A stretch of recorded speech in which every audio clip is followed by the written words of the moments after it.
بسم الله الرحمن الرحیم. لومړی خو مننه کوم د غونډې له جوړونکو څخه په تېره بیا محترم مشر نور سید دهقان صاحب څخه، نور ملګرو څخه، نوراني صاحب څخه او دې نور انډیوالان چې تر هوایي ډګره پورې راغلي، زموږ درناوی هرکلی وکړو. ټول څخه مننه کوم. دلته ډېر قدرمن مشران ناست دي. ښاغلی استانه ګل شیرزاد زموږ مشر،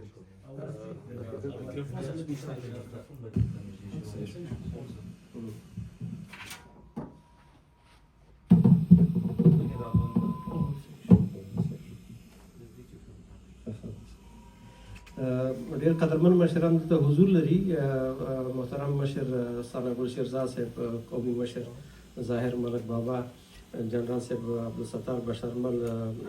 محترم لمر صاحب، معاون صاحب گل محمد بیدار، ضیاء ویور، فرهاد احمدزی صاحب، محمد حضرت صافی صاحب، عبدالله احمدزی صاحب، حاجي صاحب حیات هاشمي، حاجي صاحب همایون، نور قدرمن خلیل صافی، طاهر صافی، زموږ د څلوېښتو کلو د مبارزو د فرهنګي ډګر ملګری بېکسیار صاحب چې ډنمارک نه راغلی، نور مشران دلته چې ټول نومونه اخیستل راته اوس شونې نه برېښي، نو ټول ته هرکلی وایم. زه دې نه مننه کوم، قربانانۍ ورته وایم چې د دې ځای حالات درک کولی شم چې خلک ډېر مصروف دي او کاروبار کې په یو ځای د ټولو خلکو راټولېدل اسانه کار نه دی، خو د زیار و زحمت په نتیجه کې دا د غونډې د جوړېدو زمینه برابره شوه. دهقان صاحب نه یو کال بیا مننه کوم چې تخلص خو یې دهقان ده، خو خو یې دهقانۍ ده، حجره هدیره فعاله ده. او هغه خوشحال بابا وایي هغه بېکسیار صاحب یاد مو ده چې هغه خان چې نه ډوډۍ لري نو توره، هغه خان چې نه ډوډۍ لري نو توره، خپل دربار یې ځواب درکړه چې خان نشته. نو دی بیا دغه معکوس ده، د دهقان خو یې دهقانۍ ده. خدای دې په مال کې نور هم برکت واچوي. نو ټولو دوستانو څخه مننه. زه خو خوشحاله په دې شولم چې ډېر دوستان چې هیله مې لرله چې نږدې نه ورسره وګورم، بالاخره دې زمینه برابره شوه چې دلته راشو. سفر لنډ و تنګ ده. هیله هم دا وه چې ډېر وخت دپاره دلته پاتې شو، خو بیا هم نور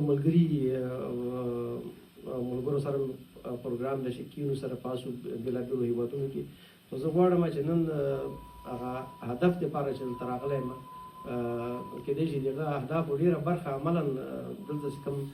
دوستان ناست دي عملي کړي او لا یې د عملي کېدو په حال کې. خو زه غواړم چې ځینې مسایل بیا تازه کړم، ستاسو نظرونه واخلم او بالاخره داسې یو لاره چاره پیدا کړو چې د سیاسي بحرانونو جریانونو نه پرته یا هغوی ته د انتظار پرته چې دا به حل شي، مثبت خوا ته به لاړ شي، یا داسې لارې چارې شته ده چې کوم خپل هېواد ته کار وکړو له سیاست پرته. موږ ته خو یو تجربه ده، تاسو ټول ته،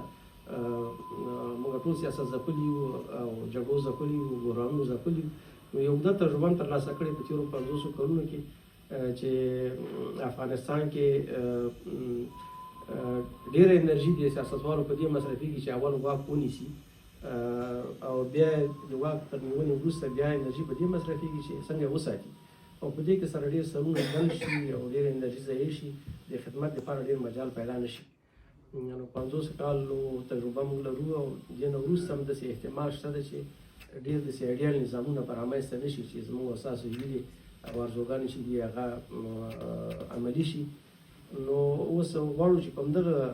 د ځمکنیو واقعیتونو په رڼا کې چې حالات خو دغسې دي، حالات بحراني دي، ترخه دي، کرکجن دي، مشکلات پکې شته ده.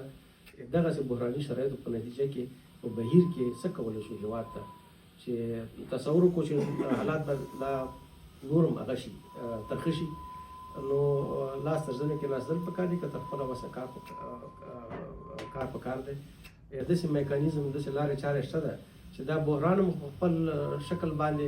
که څوک یې حلولی شي، حل کړي، خو ډېره ښه ده. یا که چا وس نه رسېږي نو یا دې بحران ته منتظر شو چې بحرانونه ټول پای ته ورسېږي بیا کار شروع کړو،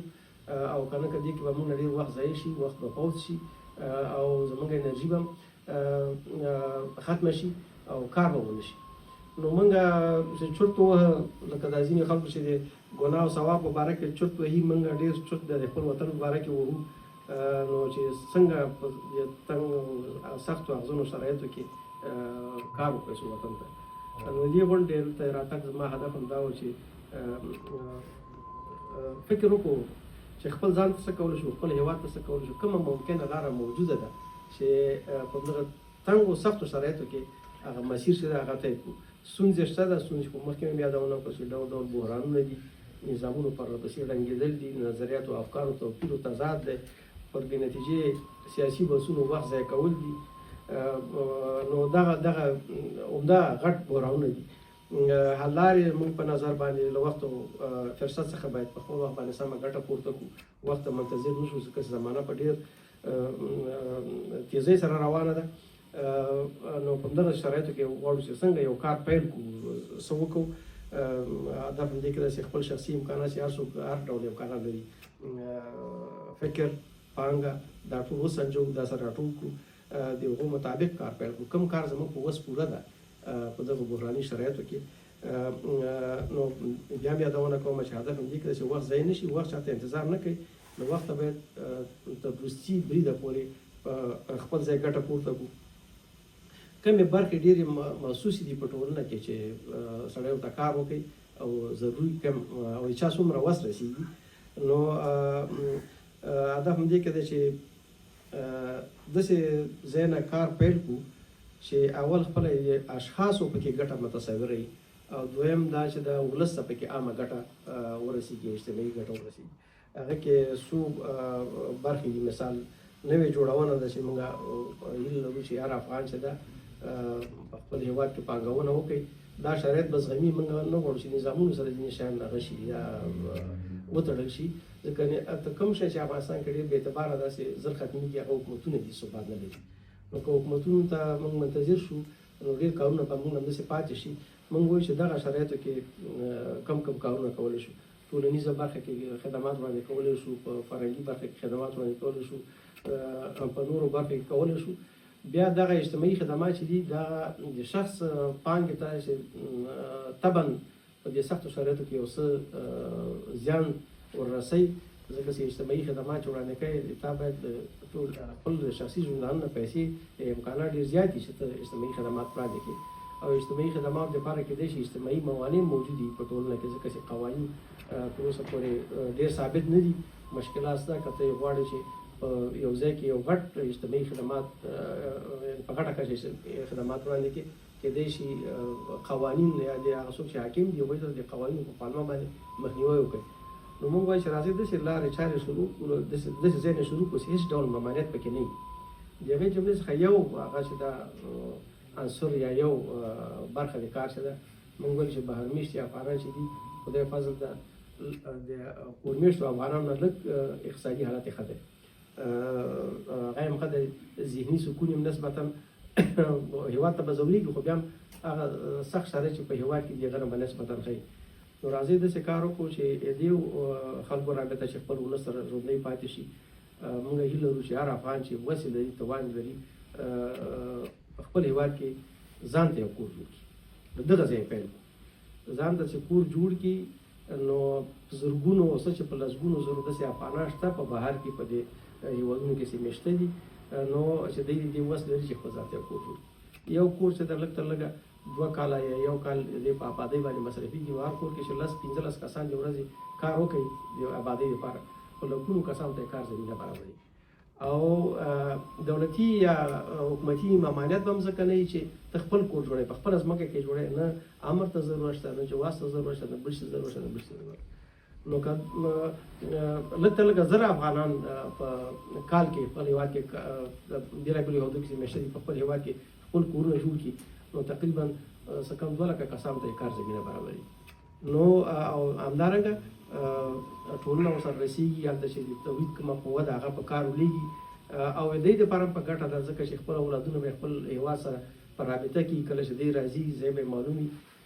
حجره به یې معلوم وي دیره به یې معلوم وي کور به یې معلوم وي موږ نمونې لرو په کونړ کې په نورو ځایو کې چې خلکو خپلې پانګې هلته خپل ځایونه جوړ کړي دي ډېر ښه د سیند په غاړه کې کونړ ته چې اوس لاړ شي تقریبا له سوات سره سیالي کولی شي داسې په نورو ولایتونو نه چې خلک مهاجر شوي دي هغوی هم ورته هغه لري امکانات لري پانګه لري. په کندهار کې بهر میشتو افغانانو د مسجدونو د جوړونې مسابقه شروع کړې ده. داسې لوڅ جوماتونه چې په دوبۍ کې هم نشته، په یوه میله کې خلکو شروع کړي. موږ وایو چې په هره برخه کې اول ضرورت دا ده چې د خپل ځان نه شروع کړو. که بیا یې شاید امکانات زیات شو نو دویم ګام ته د کاریزونو بیا یې احیا ده. تقریبا تېر نظام کې زر کاریزونه وشي شوي دي او د هغې دپاره یو طرحه موږ جوړه کړې وه چې دا څنګه بېرته احیا شي. د هغې دپاره ډېرې کمې پیسې مصرفي کېږي. یو کاریز دپاره چې ډیم یا دیوال ورته ونیسي او اوبه ذخیره شي لاندې ځمکې نه او کاریز هم بېرته راژوندی کېږي. نو همداسې اوس چې موږ ګورو په ننګرهار کې په شینوارو کې ځینو خلکو په شخصي لګښت باندې د بهر میشتې افغانانو ته پیسې لېږي. د خوړونو په منځ کې تالو په منځ کې هلته د اوبو ډېر غټ یعنې سر و کال اوبه جریان نه لري، خو د باران اوبه او دا ځینې نور اوبه چې دي دا یې کړي جمع کړي دي. هغه نه زښت ته ډېر هغه چاپېریال ته ډېره زیاته ګټه ورسېدله. نو موږ وایو چې له شخصي کار نه شروع بیا همداسې راځو اجتماعي کار ته. که څوک د مسجد وس لري مسجد دې جوړ کړي، که څوک د کلینیک وس لري کلینیک دې جوړ کړي، که څوک د خپل کور وس لري خپل کور دې جوړ کړي. که دا نور کارونه هېڅ ورته مشکل یې لږ ته لږه د خپل کور خو باید حتما آباد کړي. ځکه چې که موږ د خپل کور د آبادۍ وس ونه لرو نو بیا د هېواد د آبادۍ چغه چې ده هغه ډېر هغه نه لري څه ورته وایي یعنې حقیقي هغه چې ده ثبوت نشو پیدا کولی. نو په دې خاطر موږ راغلو ډېرې خبرې نه کوو. دوستان موږ غواړو ستاسو نظرونه واورو او عملا کوم دوستان چې غواړي چې د په خوښه هر کاري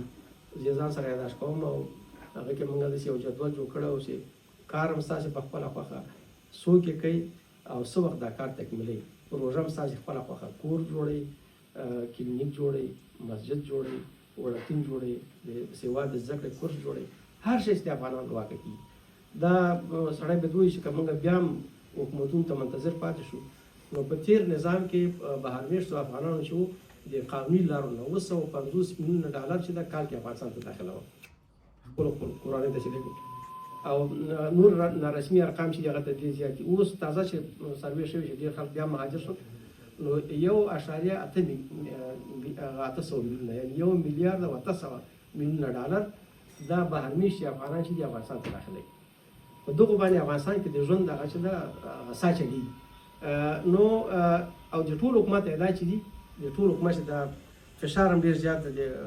عشر هم ټولوي، زکات هم ټولوي، په سرتېر ټکسونه هم اخلي، دا ته 2 میلیارد نه زیاتېږي. یعنې د بهر میشتو افغانانو مجموعي پوتنسیال چې ده د اقتصادي دا د افغانستان د حکومت نه ډېر بار دی، د اوسني برحال حکومت. نو چې دا هم جریان پیدا کړي او دې تر څنګ دا خاص کارونه چې دي دا هم جریان پیدا کړي. رسنۍ که څوک رسنیو رسنوالي هغه دې په رسنیو کې خپل مرسته وکړي. موږ ته یو ښه مثال شته د بېکسیار صاحب په یو وخت کې ډېره غټه قرباني ورکړې وه. فکس 10 کاله به کېږي که نه 10 کالو کې هغه یو نسل وروزه هغه مجلې په افغانستان کې اوس چې حتی دا خلک چې دلته د تنګ نظرۍ طور پې ورپورې ده دې سره هم چې کېنې موږ هیلې مجلې روزلي ذهن یې ورته بدل کړی. یعنې یوې مجلې د ټولنې ذهن بدل کړ، یو نفر مالي قرباني ورکوله مګر 10 کاله بعد یې موږ ثمر ترلاسه کړ. نو اوس د بورسونو مسله ده، ځینې افغانان چې دي هغه نه لري وس نه لري. موږ چې داسې میکانیزم نه کار واخلو چې هغه بهر میشتي افغانان چې دي چې وس لري خپلو خپلوانو جملې څخه 1-2 سکالرشپونه ورته پیدا کړي، پیسې ورته په قرض ورکړي، هغه چې بېرته ډاکټر شو، ماسټر شو، انجینر شو، بیا به دا پیسې ورته بېرته ورکړي، یو قرارداد به جوړ کړو سره. نو په دغه شکل باندې به د حکومت له احتیاجه موږ خلاص شو او یا ورته منتظر کېږي دا خو ډېر غټ وخت ځای کېږي. نو موږ ویلی چې له سیاسته پرته ایا بله کومه لاره هم شته چې دغه ټولنه پرمختګ وکړي او په خپلو پښو باندې ودرېږي. نور به اساسي نظریات اورو، موږ زړه خو ډک د خبرې ډېرې دي بیا به نور وخت کوو، خو لنډیز د خبرو دا و چې د حکومتي سیاسي او له دغه نظامي بحرانونو نه پرته یا دې په موجودیت کې کومې لارې چارې موجود دي چې موږ افغانستان ته کار وکړو. دلته داسې همداسې نه غواړم چې ټول نومونه یې واخلم چې عملاً دا کار مخکې تثبیت کړی ده، خو موږ وایو چې دا عام شي، لکه کلتور برخه شي. نو راچا دلته چې خلک راشي چې خپلو خویندو یې پیسې لېږلي، مرستې هم کړي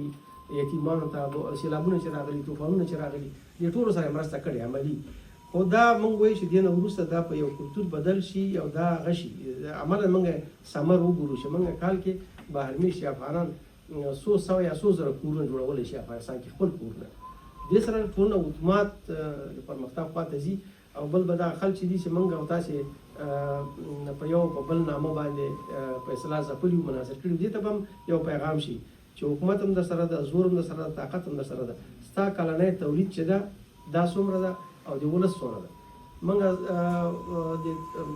تېر کال کې تقریبا 14 عنوانه کتابونه د افغانانو په شخصي لګښت باندې چاپ کړل ټول حکومت 14 عنوانه یې چاپ کړي موږ ورته منتظر پاتې شو چې دې ته او دا کتابونه ټول د پوهنتون علمي کتابونه دي د پوهنتون لپاره د حکومت لپاره دي نو دغسې شرایطو کې که بیا موږ منتظر پاتې کېږو نو ډېر وخت به ضایع شي زموږ نو په هره برخه کې غواړو چې دغسې سمپلونه وشي بیا به د حکومتي که سرزوری که کمزوری هر څه شي دې سره هم سړی کال کې محاسبه وکړي چې حکومتي دستګاه در سره وه راشه بهرمېشتو افغانانو چې تاسې به مثال ځینې تر نظري خوا چې تاسو شل قسمه نومونه پرې پوره کوي راځه دې کلنی تولید مملکت ته څومره ده دې لاس تڼاکې خوله رالیږي افغانستان ته او نه چا نه امتیاز اخلي نه بل کار کوي مګر ثمر یې دغه دی کلینیک ده دی روغتون ده دی پوهنتون ده دی مثال کتاب ده دی د کور آبادي ده دی د کوڅې آبادي ده دی د صحي اوبو دپاره دا اوس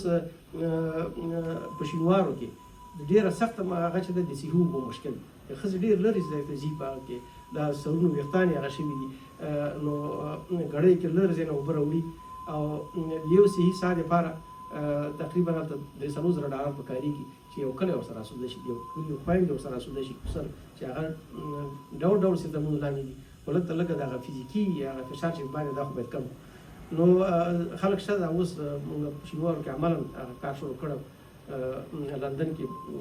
2-3 خویندو هغه راولېږلې پیسې د یو څو ساګانو لپاره هلته کار شروع کړ نو دا یو نمونه ده نو دا د افغانستان اوبه چې دي دا ضایع کېږي دا واړه چیک ډیمونه چې دا په ډېر کم لګښت باندې جوړېږي او ثمر یې ډېر زیات دی نو موږ وایو چې که څوک پانګونه کوي دا چک ډیم دې مې د په نامه شي دا بند دې مې د په نامه شي دې کې اوس سره هېڅ اعتراض نه لري هم خرما هم ثواب نو زما هدف دغه نور غواړم مشرانو خپل نظریات هغه کو د دې نظریات هم وورو بیا دغه پروګرامونه دي نورو هېوادو ته هم دا په غونډو کې دې ځای نه په الهام سره دې ځای مثبت نظرونه شي دا مو سره یو ځای کړو بالاخره چې بېرته افغانستان ته ځو نو یو مثبت تصور سره لاړ شو او منفي باپي او د کمترۍ احساس او همدارنګه مایوسیت دا چې دا نور هم کار خرابوي او که موږ د زمانې ترحم ته ځان هغه کو تسلیم کړو نو دا کوم حالت کې چې اوس دې نه به هم خراب حالت ته لاړ شو نو هیله ده چې د تنګو سختو شرایطو کې هم سړی خپل جرأت همت لاسه ورنه کړي نو هغه افغانان چې دي هغه تاسو ته په تمه دي او ستاسو خپل وطن ته نو دې باندې هم پوهېږو چې څوک په رضا له ملکه نه ځي نو هغه سختیاوې یو پړاو خو تاسو تېر کړی نو دویم پړاو چې داسې اوس نسبي ثمر ته رسېدلي حاصل ته هیله لرو چې د خپل ټاټوبي لپاره د خپلو هېوادوالو لپاره هم سم چې لواقع کېږي هغه وکړي ډېره مننه کور ودان نور بیا سره ستاسو نظریات او متاجر لپاره درشنه کور ودان